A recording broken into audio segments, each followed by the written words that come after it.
ನಮಸ್ಕಾರ ಸ್ನೇಹಿತರೆ, ಕನ್ನಡ ಜಂಕ್ಷನ್ಗೆ ಸ್ವಾಗತ.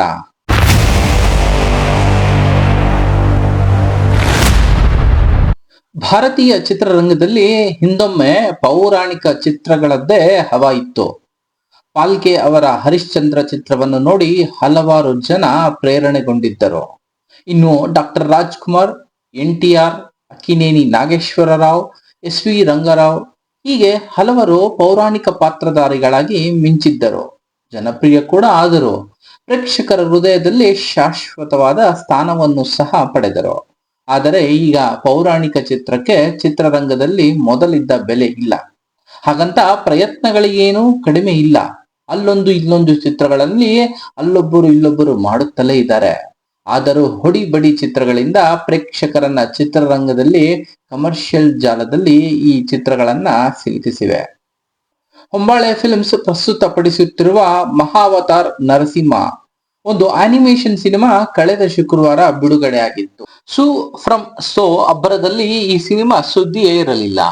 ಹಾಗೆಂದು ಸಿನಿಮಾ ಫ್ಲಾಪ್ ಆಗಿಲ್ಲ, ಬದಲಿಗೆ ಒಳ್ಳೆಯ ಗಳಿಕೆಯನ್ನೇ ಮಾಡಿದೆ. ಬಿಡುಗಡೆಯಾದ 5 ದಿನಗಳಲ್ಲಿ ಈ ಸಿನಿಮಾ ಗಳಿಸಿದ್ದಾದ್ರೂ ಎಷ್ಟು? ಕರ್ನಾಟಕದ ಹೆಮ್ಮೆಯ ಸಿನಿಮಾ ನಿರ್ಮಾಣ ಮತ್ತು ವಿತರಣಾ ಸಂಸ್ಥೆ ಹೊಂಬಾಳೆ ಫಿಲ್ಮ್ಸ್ ಪ್ರಸ್ತುತಪಡಿಸಿರುವ animated cinema Mahavatar Narasimha cinema ಬಿಡುಗಡೆಯಾದ 5 ದಿನಗಳಲ್ಲಿ 30 ಕೋಟಿ ರೂಪಾಯಿಗೂ ಅಧಿಕ ಗಳಿಕೆಯನ್ನ ಮಾಡಿದೆ. ಯಾವುದೇ ಸ್ಟಾರ್ಗಳಿಲ್ಲದೆ, ಅಬ್ಬರದ ಪ್ರಚಾರವೂ ಇಲ್ಲದೆ ಅನಿಮೇಷನ್ ಸಿನಿಮಾ 30 ಕೋಟಿಗೂ ಅಧಿಕ ಹಣ ಗಳಿಸಿರುವುದು ಕಡಿಮೆ ಸಾಧನೆ ಏನೂ ಅಲ್ಲ. ಇದೊಂದು ಅನಿಮೇಷನ್ ಸಿನಿಮಾ ಆಗಿದ್ದು, ಸಿನಿಮಾನಲ್ಲಿ ವಿಷ್ಣುವಿನ ನರಸಿಂಹ ಅವತಾರದ ಕಥೆಯನ್ನು ಅನಿಮೇಷನ್ ಮೂಲಕ ಹೇಳಲಾಗಿದೆ. ಮಹಾವತಾರ ನರಸಿಂಹ ಸಿನಿಮಾವನ್ನು ಅಶ್ವಿಕ್ ಕುಮಾರ್ ನಿರ್ದೇಶನ ಮಾಡಿದ್ದಾರೆ. ಶಿಲ್ಪಾ ಧವನ್, ಕುಶಲ್ ದೇಸಾಯಿ, ಚೈತನ್ಯ ದೇಸಾಯಿ ನಿರ್ಮಾಣ ಮಾಡಿದ್ದಾರೆ. ಇದೊಂದು ಪ್ಯಾನ್ ಇಂಡಿಯಾ ಸಿನಿಮಾ ಆಗಿದ್ದು, ಕನ್ನಡ, ಹಿಂದಿ, ತಮಿಳು, ಮಲಯಾಳಂ ಹಾಗೂ ತೆಲುಗು ಭಾಷೆಗಳಿಗೆ ಡಬ್ ಆಗಿ ಏಕಕಾಲದಲ್ಲಿ ದಕ್ಷಿಣ ಮತ್ತು ಉತ್ತರ ಭಾರತದಲ್ಲಿ ಬಿಡುಗಡೆಯಾಗಿದೆ. ಸಿನಿಮಾವನ್ನ ಹೊಂಬಾಳೆ ಫಿಲ್ಮ್ಸ್ ಪ್ರೆಸೆಂಟ್ ಮಾಡಿದ್ದು, ಸಿನಿಮಾದ ವಿತರಣೆಯನ್ನು ಕೂಡ ಇವರೇ ಜವಾಬ್ದಾರಿ ಹೊತ್ತಿದ್ದಾರೆ. ಮಹಾವತಾರ್ ನರಸಿಂಹ ಸಿನಿಮಾ ಭಗವಾನ್ ವಿಷ್ಣುವಿನ ದಶಾವತಾರಗಳ ಆಧಾರದ ಮೇಲೆ ಬರಲಿರುವ ಒಂದು ವಿಶಿಷ್ಟ ಸಿನಿಮಾ ಆಗಿದೆ. ಮುಂದಿನ 10 ವರ್ಷಗಳಲ್ಲಿ ಮಹಾವತಾರ್ ಯೂನಿವರ್ಸ್ ನ 7 ಸಿನಿಮಾಗಳು ತೆರೆಗೆ ಬರಲಿವೆ.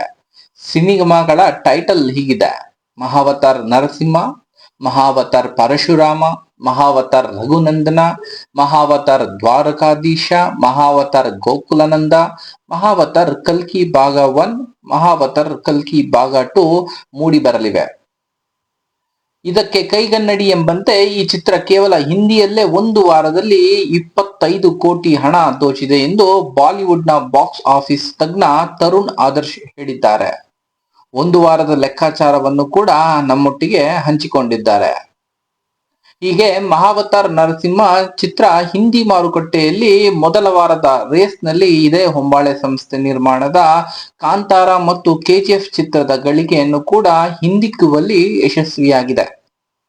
ಈ ಮೂಲಕ ಹೊಸದೊಂದು ಇತಿಹಾಸವನ್ನ ಈ ಚಿತ್ರ ಬರೆದಿದೆ. ಈ ಮಾಹಿತಿಯನ್ನು ಕೂಡ ತರುಣ್ ಆದರ್ಶ್ ಹಂಚಿಕೊಂಡಿದ್ದು, ಕಾಂತಾರ ಮೊದಲ ವಾರ ಹಿಂದಿಯಲ್ಲಿ 15 ಕೋಟಿ ಗಳಿಸಿತ್ತು. KGF ಚಿತ್ರ 21.45 ಕೋಟಿ ಹಣವನ್ನ ದೋಚಿತ್ತು. ಮಹಾವತಾರ್ ನರಸಿಂಹ ಕೇವಲ 1 ವಾರದಲ್ಲಿ 2 ಚಿತ್ರಗಳಿಗೆ ಸಡ್ಡು ಹೊಡೆದಿದೆ ಎಂದನೇ ಹೇಳಬಹುದು. ನಂಬಲಾಗದ ಸಾಧನೆ ಇದು ಅಂತ ಕೂಡ ಎಲ್ಲ ತಜ್ಞರು ತಿಳಿಸಿದ್ದಾರೆ. ಒಟ್ನಲ್ಲಿ ಸದ್ಯ ಮಹಾವತಾರ್ ನರಸಿಂಹ ಚಿತ್ರ ಅಬ್ಬರಿಸುತ್ತಿದೆ. ಇದು ಎಲ್ಲಾ ಭಾಷೆಗಳಲ್ಲೂ ಕೂಡ ಹೊಸ ಚಿತ್ರದಾಗಿ ಬಿಡುಗಡೆಯಾಗಿದೆ.